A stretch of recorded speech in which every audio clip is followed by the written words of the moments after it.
এই তোমরা বাইনাচর বড়ে গান্ধী যুবক ফলবান যাই আসো দেয় যে ড্রাইভার রেলে বারো কোন নদীর যা ডাকাইতেছে সব বাইনাচরে উঠছে তোমরা সবাই আসো।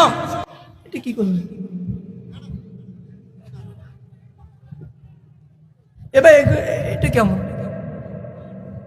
আল্লাহর রাস্তা কেউ ঘর থেকে বেরোবেন না, আল্লাহর রাস্তা কেউ ঝগড়ার জন্য বেরোবেন না। আজারা ফেতনা একটা সৃষ্টি করছেন এটা নিয়ে।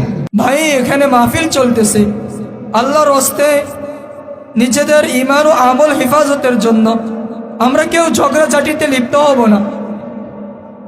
মাদ্রাসার মাহফিল, আমাদের মাহফিলের যাতে কোনো ঝামেলা না হয় ভাই আল্লাহর রাস্তে অনুরোধ করি আমরা মাহফিলটাকে এভাবে নষ্ট করে দিব না। কিয়ামতের দিন এই মাহফিল আমার আপনার নাজাতের জরিয়া হবে অথবা পাপের কারণ হবে। আমি অনুরোধ করে বলবো যারা আপনারা ভলান্টিয়ার আছেন ভাই মাদ্রাসার মোহাব্বত যাদের দিলে আছে অনুরোধ করে বলি ভাই আমরা মাহফিলকে ঝগড়াঝাটির মাধ্যম বানাবো না, ঝগড়াঝাটি করব না, মাহফিল যেন ঝগড়াঝাটির স্থান না হয়। যারা নেতৃস্থানীয় বা মুরব্বীরা আছেন একটু দেখেন